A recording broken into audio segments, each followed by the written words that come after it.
आज मैं आपको बताने वाला हूँ कि ट्रेडिंग साइकोलॉजी क्या चीज़ होती है और ट्रेडिंग साइकोलॉजी का क्या यूज़ होता है। Mainly this trading psychology use होती है फॉर द बेटर, मतलब कि ट्रेड करने के लिए। और ट्रेडिंग साइकोलॉजी हर एक ट्रेड में बहुत ज़रूरी है। अगर आपने इसको मास्टर कर लिया साइकोलॉजी को, तो मेरे को नहीं लगता कि आपको कोई प्रॉफिटेबल होने से रोक सकता है।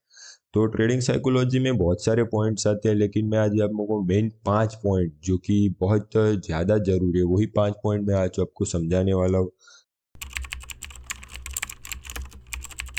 फोमो बेसिकली चीज़ वो है कि जब तुम ट्रेड लेते नहीं हो, लेकिन तुम्हारा अगर सेटअप होता है। सेटअप, तुमने अगर सोच लिया कि भाई मैं मार्केट स्ट्रक्चर शिफ्ट होने के बाद या फिर ये वाले सप्लाई के ऊपर या ये डिमांड के ऊपर मैं अगर ट्रेड प्लेस करूंगा, तो तभी तुम ट्रेड प्लेस नहीं करते हो। और उसके पहले जब तुम्हें थोड़ा बहुत रिवर्स दिख जाए और तभी ट्रेड प्लेस कर लेते हो। और मतलब कि तुम्हें ऐसा लगता है कि तुम्हारा जो ट्रेड है वो तुम छोड़ दोगे, मतलब कि मिस कर जाओगे। इसका मतलब समझाने जाओ तो फियर ऑफ मिसिंग आउट होता है। मतलब कि तुम्हें इसका डर रहता है कि भाई ट्रेड चला जाएगा और मेरे को प्रॉफिट नहीं मिलेगा। तो भाई बहुत सारी ट्रेडिंग अपॉर्चुनिटी मिलेगी आपको, एक ट्रेड के पीछे क्यों भागना है। बहुत सारी ट्रेडिंग अपॉर्चुनिटी मिलेगी। और तुम एक ट्रेड के लिए तुम्हारे को लॉस पड़े, वो मैं प्रेफर नहीं करूँगा। तो फोमो को मास्टर करो। और फोमो तब होता है अगर आपको फोमो को कम करना है। इसका सॉल्यूशन एक ही है कि भाई तुम ज़्यादातर सेटअप में मत बैठा करो। मतलब कि जब तुम्हारा ट्रेड आए या फिर कोई तुम्हारा स्पेसिफिक टाइम है तभी तुम आओ और ट्रेड करो और निकल जाओ। पूरे दिन सेटअप पे बैठ के क्या फ़ायदा है। तुम्हारे 2 ट्रेड अगर तुमने लिखा है तो 2 ट्रेड ही करो। बस यही चीज़ थी फोमो में। पेशेंस भी एक फोमो का ही पार्ट है। मतलब पेशेंस लेकिन 2 टाइप्स के होते हैं, एक प्रॉफिट का भी पेशेंस होता है और एक लॉस का भी पेशेंस होता है। लॉस का पेशेंस तब आता है कि जब मतलब कि तुमने स्टॉप लॉस लगा दिया है, लेकिन अगर तुम्हारे स्टॉप लॉस की साइड अगर तुम्हारा मूव आता जाता है, मतलब आता रहता है, और तब तुम्हें ऐसा लगता है कि भाई मेरा स्टॉप लॉस हिट हो जाएगा और मैं पहले एग्जिट हो जाता हूँ। और तुम जब पहले एग्जिट हो जाते हो उसके बाद क्या होता है पता है, कि मार्केट उधर से ही रिवर्स कर जाता है और फिर आपको प्रॉफिट देता है।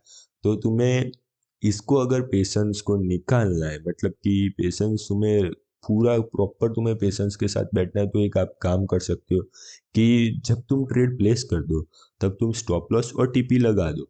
और उसके बाद अपनी जो सिस्टम है, मतलब कि जहाँ पे तुम ट्रेडिंग करते हो, जहाँ पे मतलब कि तुम बैठते हो मेनली जब ट्रेडिंग करते हो, उस जगह से तुम निकल जाओ या फिर उस ट्रेडिंग सेटअप को बंद कर दो।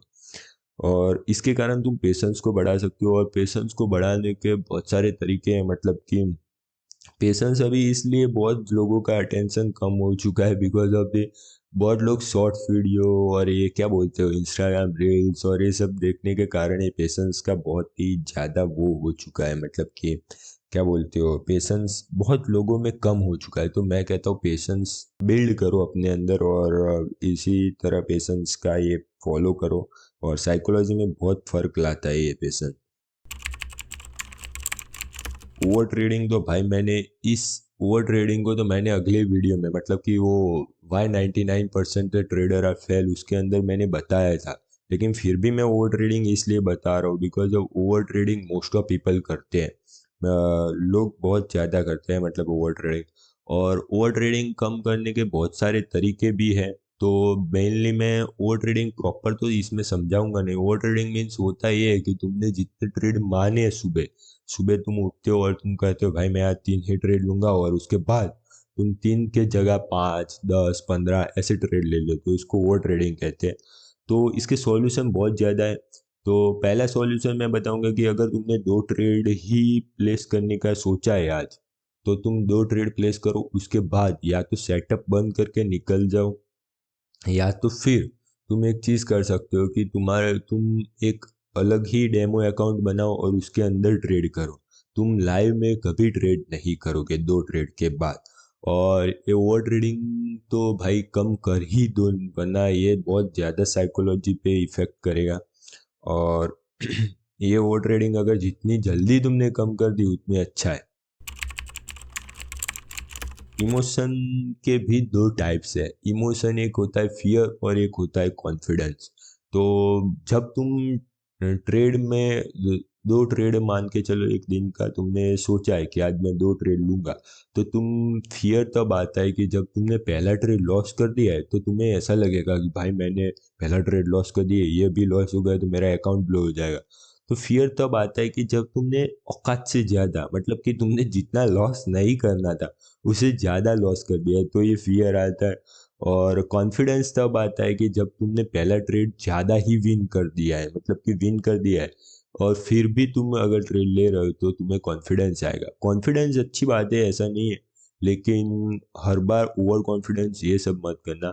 और मैं तो यही प्रेफर करूँगा, मैं आपको यही सजेस्ट करूँगा कि जब तुम पहला ट्रेड प्लेस कर दो, उसके बाद तुम है ना दूसरा ट्रेड थोड़े ड्यूरेशन के बाद लो, मतलब कि 2-3 घंटे के बाद, मतलब कि थोड़ा घूम के आओ या फिर कहीं कुछ कुछ कर दूसरा काम कर लो, और उसके बाद जब तुम नेचुरल तुम्हारा इमोशन हो जाए तभी तुम फिर से अपने ट्रेडिंग सेटअप पे बैठो और देन तुम ट्रेड करो।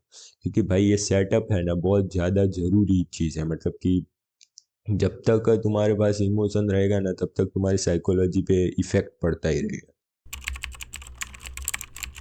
ब्लेम तब होता है कि जब तुम मेंटर्स और स्ट्रेटजी चेंज करते रहते हो। मेंटर्स मीन्स कि आप जिस बंदे को फॉलो कर रहे हो और उसको बार बार चेंज करते हो, तभी तुम ब्लेम डालते हो। ब्लेम का मतलब ये होता है कि जब तुम्हें कोई बंदा दिख गया कि भाई ये इजी स्ट्रेटजी है, तो आप पहले उसको फॉलो करोगे, फिर वापसी आओगे अपने ट्रेडिंग सेटअप पे बैठोगे, तुम ट्रेड भी करोगे, ये जितने भी मैंने आगे के जो पॉइंट बताए उसको भी करोगे, फॉलो भी करोगे, लेकिन फिर क्या करोगे पता है, ब्लेम कर दोगे कि भाई ये तो स्ट्रेटजी वर्क ही नहीं करती, और तुम उसको निकाल दोगे, फिर दूसरी स्ट्रेटजी ढूंढोगे यूट्यूब पे, फिर आओगे, फिर उसको भी यूज़ करोगे, और उसको भी फिर मतलब कि जब लॉस आएगा तब उसको भी निकाल दोगे, और मतलब कि ब्लेम करते जाओगे लोगों को, और इसके चक्कर में क्या होगा पता है कि आपका बहुत ज़्यादा लॉस हो जाएगा। तो मैं इसके अंदर एक ही सॉल्यूशन पकड़ूंगा कि भाई जो मेंटर को आप फॉलो करते हो उसी को फॉलो करते रहो, मतलब सभी जगह, इंस्टा या फेसबुक या